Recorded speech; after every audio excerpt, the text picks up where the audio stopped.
Mi nombre es Andrea Evelyn Huerta Soriano, soy la profesora de la asignatura de español. El día de hoy les voy a compartir el tema elementos discursivos en un ensayo. Acompáñenme en los siguientes minutos.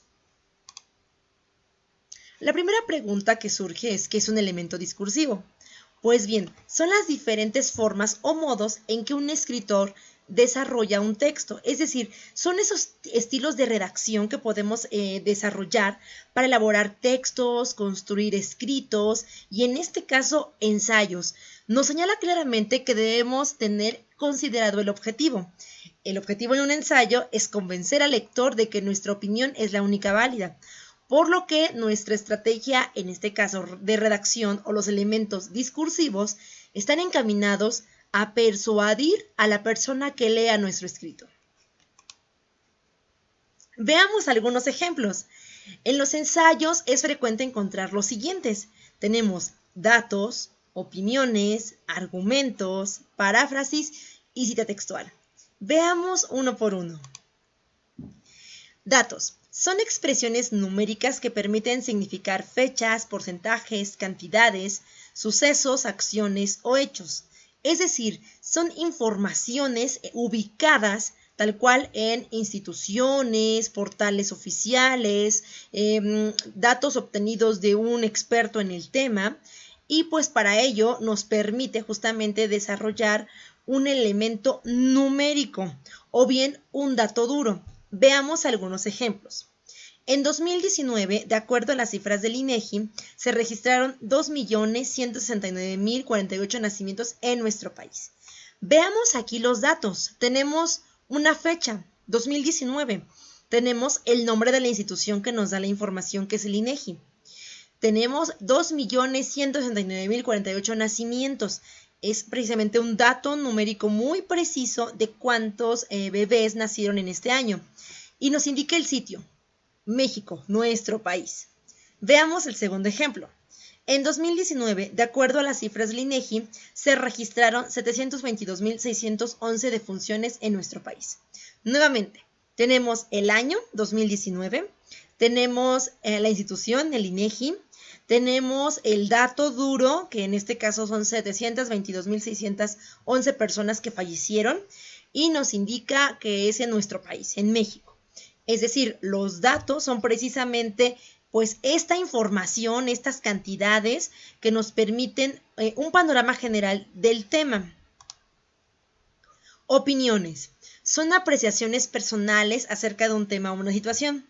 Por lo general, tienen juicios de valor que pueden ser positivos o negativos. Y aquí quiero aclarar que una opinión puede no estar verificada, es decir, puede no tener sustento. Aquí la situación es que podemos justamente compartir nuestra opinión sin que sea verídica. O sea, es mi percepción totalmente, ¿no? Entonces, puede que lo que diga a lo mejor no tenga este sustento. No es correcto, lo correcto es que siempre que emitamos una opinión, pues tengamos un sustento. Sin embargo, podemos encontrarnos opiniones, por ejemplo, disfrazados de chismes o disfrazados de falacias que pues no terminan que ser algo falso, ¿no? Algo irreal. Pero es una opinión, así que pues también se respeta, ¿no? Veamos algunos ejemplos. En nuestro país las personas no se acercan a conocer los diferentes métodos anticonceptivos para construir una eficaz planificación familiar. O sea, en mi opinión, mi percepción es que las personas no conocen de métodos o bien no se acercan lo suficiente para la aplicación en la vida real. Pues porque yo veo muchos niños y a veces pues no tienen los recursos necesarios para atenderlos como se debe. Veamos otro ejemplo. A los mexicanos no les gusta hablar de la muerte, por lo que pocas veces se acercan a un plan de previsión funeraria.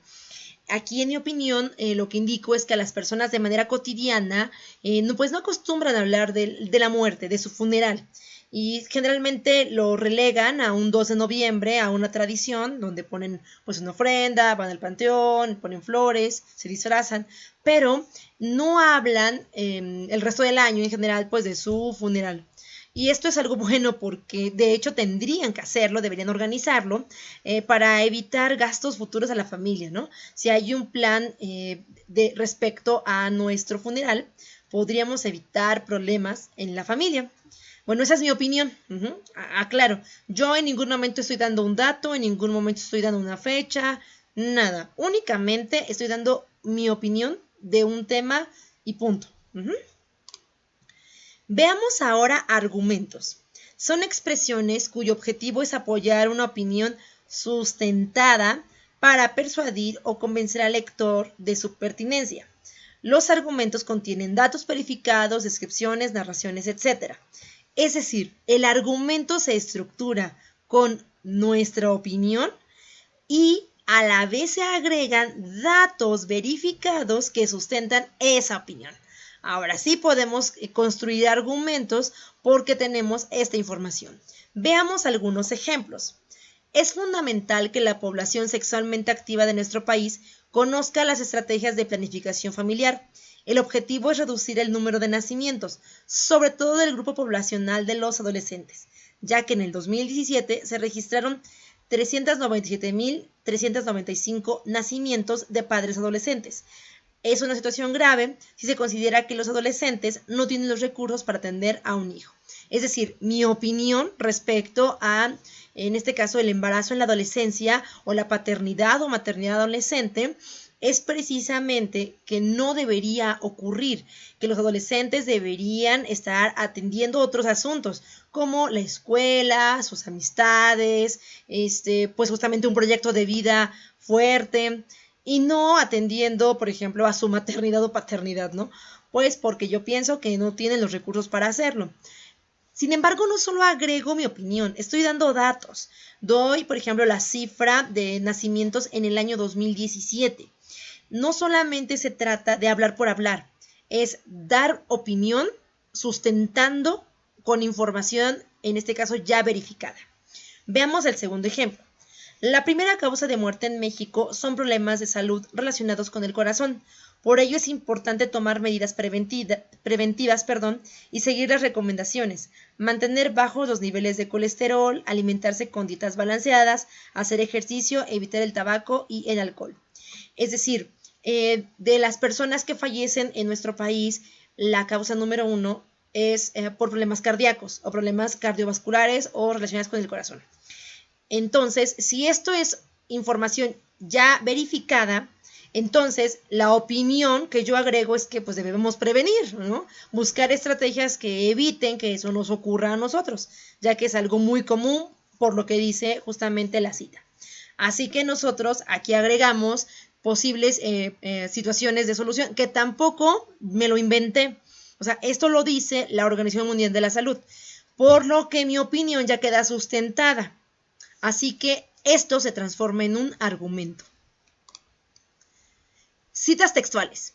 Son fragmentos de un texto que se recuperan en otro escrito. El fragmento se reproduce entre comillas dobles, exactamente como lo expresa el autor original.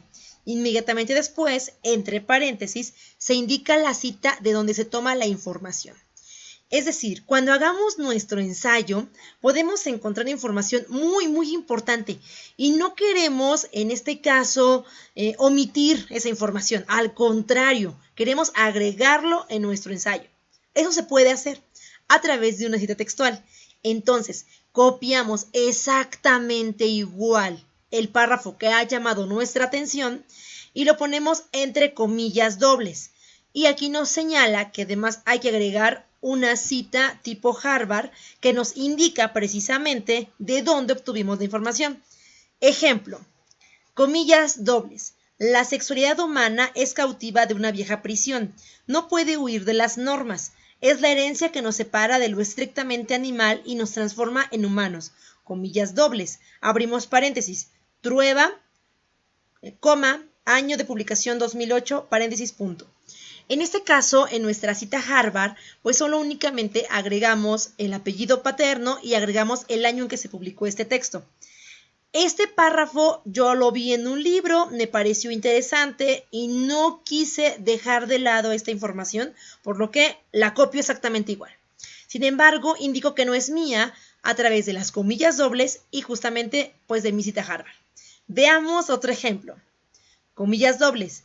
El escándalo que provocó Santa en el momento de su publicación avivó las ventas de la novela En 1903 vendió 5.000 ejemplares y en 1905 se reimprimieron 3.000 ejemplares más. Comillas dobles, paréntesis, Trueba, 2008, paréntesis, punto.